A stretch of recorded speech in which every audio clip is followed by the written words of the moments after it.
Hey friends, welcome to last minute tuitions. आज हम देखेंगे सिक्योरिटी गोल्स। सीएसएस का टॉपिक है तो जो बहुत इंपॉर्टेंट है। एग्जाम्स में पूछते हैं what are the security goals and what are the mechanisms. तो सिक्योरिटी गोल्स तीन होते हैं। सबसे पहला कॉन्फिडेंशियलिटी, दूसरा इंटीग्रिटी, थर्ड है अवेलेबिलिटी। कॉन्फिडेंशियलिटी मतलब मेरा इंफॉर्मेशन है जिनका ऑथोराइज नहीं है, जिनका हक नहीं है, कोई और दूसरा आके मेरा इंफॉर्मेशन पढ़ नहीं सकता। मेरा मैसेज है सिर्फ मैं ही पढ़ूंगा और कोई नहीं पढ़ सकता, उसको कहते हैं कॉन्फिडेंशियलिटी। और ये ज़्यादा काम आता है बैंक में। समझो मेरी इंफॉर्मेशन कोई दूसरा आके मांग रहा है तो उसको दी जाएगी क्या? बिल्कुल नहीं दी जाएगी। उसको कहते हैं कॉन्फिडेंशियलिटी। ये बहुत जगह यूज़ होता है। जैसे मिलिट्री में तो कुछ पर्सनल इंफॉर्मेशन रखनी है तो कॉन्फिडेंशियलिटी सबसे मेन चीज़ होती है कि कोई दूसरा उसको ना पढ़ पाए। बिजनेस में भी काम आता है। अगर सामने वाला कॉम्पिटिटर है और मैं एक बिजनेसमैन हूँ तो मेरी कुछ प्राइवेट इंफॉर्मेशन है जो उसके पास नहीं जानी चाहिए, तो वो हो गया कॉन्फिडेंशियलिटी। सेकंड होता है इंटीग्रिटी। इंटीग्रिटी, अगर मेरा कोई डेटा है तो बदलना चाहिए बार बार, मतलब मैं बदलूंगा। Data is which is need to be change constantly, continuously. मैं अगर मैं अपना डेटा चेंज करना चाहता हूँ तो सिर्फ मैं ही मेरा डेटा चेंज करता हूँ, या फिर जो ऑथराइज पर्सन है जिनका उसका हक है सिर्फ वो ही डेटा चेंज कर सके, कोई और ना कर सके, उसको कहते हैं integrity. Means who are the authorise person, जिनका हक है सिर्फ वही डेटा चेंज कर सकते, कोई थर्ड पर्सन आके डेटा में चेंज नहीं कर सकता। समझ रहे हो क्या? समझो मैं ट्रांजेक्शन कर रहा हूँ, मैंने पैसे निकाले, डिपॉजिट किए, या फिर डिपॉजिट किए, या फिर मैंने पैसे निकाले। तो मैंने डिपॉजिट किए, समझो मेरा 1,000 रुपया बैलेंस था, मैंने 20,000 रुपये डाले, तो 21,000 वो चेंज होना चाहिए। लेकिन कौन? सिर्फ बैंक चेंज करना चाहिए। कोई थर्ड पर्सन आके मुझे बिना बताए मेरे बैंक में से मेरा 21,000 रुपये था, मेरे को जीरो दिखा रहा है, तो मेरा इंटीग्रिटी चेंज नहीं होना चाहिए अनऑथोराइज पर्सन से। Third and the important one, लोग क्या इन दोनों को ज़्यादा प्रेफरेंस देते हैं, अवेलेबिलिटी को नहीं। अरे जब मेरा खुद का डेटा है और मुझे ही अवेलेबल नहीं है, या मेरी सर्विस है मुझे ही नहीं मिल रही, तो फिर किस काम की हो?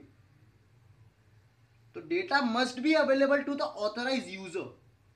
Data must be available to the authorise user जिनका हक है। तो वो इतना इंपॉर्टेंट है जितना कॉन्फिडेंशियल और इंटीग्रिटी है। तो अब देखते हैं सिक्योरिटी सर्विसेज। सिक्योरिटी सर्विसेज, अगर आप सिक्योरिटी ले रहे हो तो आपको 5 सर्विस रहेगी। Data confidentiality, data integrity, authentication, non reputation, access control. Confidentiality मतलब मैंने पहले से ही बताया कि मेरा डेटा कोई और पढ़ना नहीं चाहिए मेरे अलावा। इंटीग्रिटी मतलब मेरा डेटा कोई बदलना नहीं चाहिए मेरे अलावा।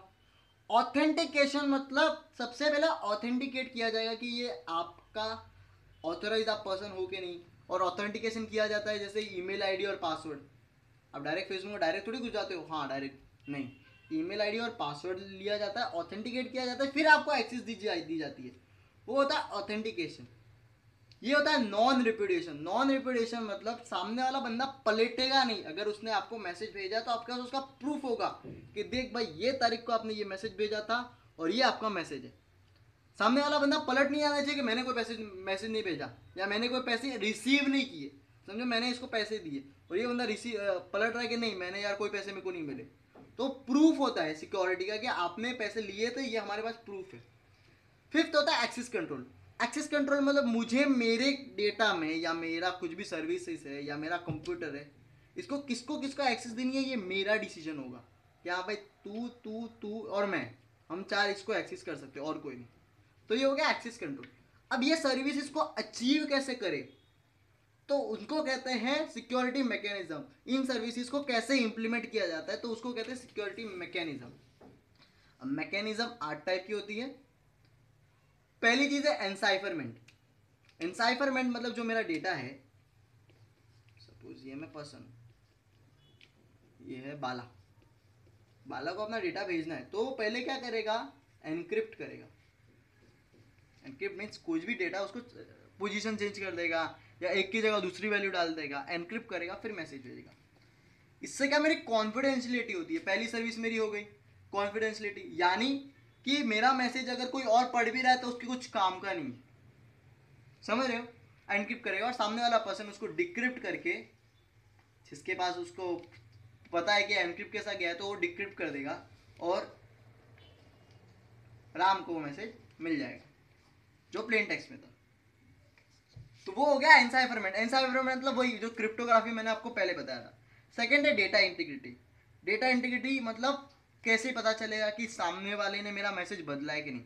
तो समझो राम ने, है ना, राम ने एक मैसेज भेजा। अब ये मैसेज से ही समझो कुछ कैरेक्टर्स का, इसी के बेस पे एक चेक वैल्यू बनेगी। समझो चेक वैल्यू है 8 और वो भी मैसेज भेजा जाएगा लक्ष्मण को। ठीक है, अब लक्ष्मण मैसेज लेगा और चेक वैल्यू लेगा 8। अब लक्ष्मण क्या करेगा, ये डेटा से वापस चेक वैल्यू बनाएगा। अगर 8 मिली तो ये सही है भाई, क्या डेटा चेंज नहीं हुआ। लेकिन अगर 7 या कुछ भी 8 के अलावा वैल्यू मिली तो लक्ष्मण को पता चल जाएगा कि हाँ भाई डेटा चेंज हुआ है, क्योंकि चेक वैल्यू मैच नहीं कर रही। अब थर्ड है डिजिटल सिग्नेचर। डिजिटल सिग्नेचर अगर ऐसे देखा जाए तो वो डिजिटली साइन करता है कि भाई ये मेरा डेटा और ये तेरे लिए, और जो रिसीवर है वो डिजिटली वेरीफाई करता है। तो अगर मैं एग्जांपल दूँ तो आप पुराने ज़माने में देखोगे तो एक नोट लेते थे वो लोग, उसको बीच से फाड़ देते थे, फिर स्मगलर आधी नोट रखते थे और दूसरा पर्सन आधी नोट रखता था, फिर वो दोनों वेरीफाई करते थे कि हाँ ये, और मार देते थे। वैसे कुछ होता है डिजिटल सिग्नेचर, लेकिन वो कंप्यूटराइज होता है। डिजिटली ये सिग्नेचर करता है और ये बंदा डिजिटली उसको चेक करता है। ऑथेंटिकेशन एक्सचेंज, ऑथेंटिकेशन एक्सचेंज तो पता है यार। सबसे पहला तो अगर आप ब्लूटूथ में मैसेज ब्लूटूथ में अगर आप कुछ डेटा भेज रहे हो तो पहले ऑथेंटिकेट करता है कि ये डेटा आपको आ रहा है, ये पर्सन भेजा है। तो आप जब एक्सेप्ट करते हो तभी वो डेटा आता है, समझ रहे हो क्या? इसको कहते हैं ऑथेंटिकेशन एक्सचेंज। आप शेयरिंग में भी देखो तो जब आप एक्सेप्ट करते हो तब चीजें, अगर ऐसे ही किसी का डेटा आ जाता तो आज हम घर पे बहुत मार खा लेते। अब होती है फिफ्थ चीज जिसको हम कहते हैं ट्रैफिक पैडिंग। ट्रैफिक पैडिंग में क्या होता है, अगर मेरा मैसेज हेलो है ना, तो मैंने यहाँ पे ना 4-5 वर्ड्स ऐसे ही 0-0 डाल दूंगा जो कुछ काम के नहीं है।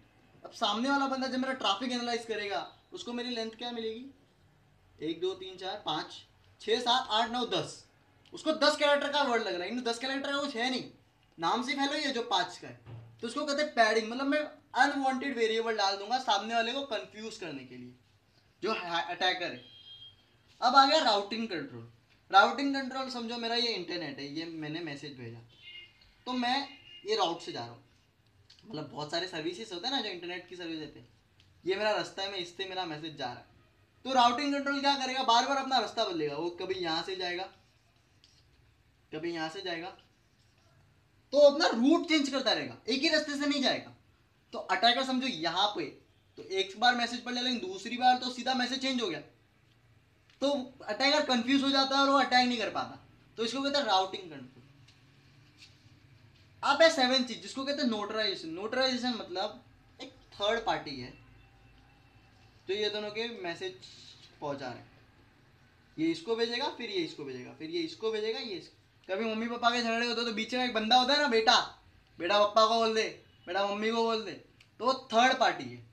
ये हमारा काम आएगा नॉन रेपुटेशन में कि भाई आपने ये चीज बोली थी, इसकी गारंटी मैं हूं, आपने इसको ये चीज की थी या आपने इसको पैसे दिए थे, इसकी गारंटी मैं हूं। तो थर्ड पार्टी के बेस पे जिसको नॉन रेपुटेशन की सर्विसेज अचीव होती है। अब आ गया एक्सेस कंट्रोल। अब यहाँ आपका ऑथराइजेशन, आपके पास हक होता है कि किसको एक्सेस देनी है और किसको नहीं देनी। यह आपका सर्विसेज का हक होता है कि किसको एक्सेस देनी है और किसको नहीं देनी। इसको कहते हैं access control. That's it. Security goals हो गए, सर्विस हो गई, मैकेनिज्म हो गए। अब आगे हम पढ़ने वाले ट्रांसपोजिशन साइफर, सब्स्टिट्यूशन साइफर और डेफी-हेलमैन, RSA, सब जल्दी वीडियो आने वाले हैं। इसके वैसे कोई नोट्स तो है नहीं, नोट्स आप पढ़ सकते हो बुक से। ये मैंने आपका कॉन्सेप्ट क्लियर कर दिया कि आप भाई चीज़ें होती क्या है, आप कंफ्यूज ना हो। Thank you so much video देखने के लिए। प्लीज़ शेयर करें, लाइक करें, सब्सक्राइब करें। अगर आपको कुछ भी डाउट है तो कमेंट बॉक्स में डालिए। I will be very happy to solve your doubts and we are very happy to help you. Please ये शेयर करें उनको जो लास्ट मोमेंट पे पढ़ते। Thank you once again.